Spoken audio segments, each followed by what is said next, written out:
எனக்கும் இப்பவே திருச்சி மச்சம் ஒன்ன பார்த்து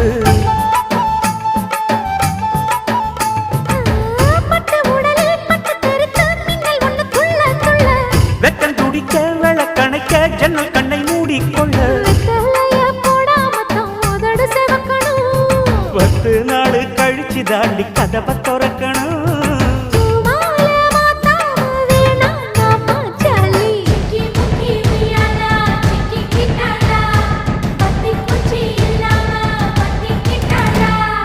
மச்சாங்கிட்ட முந்தானைய தந்து வப்பாளா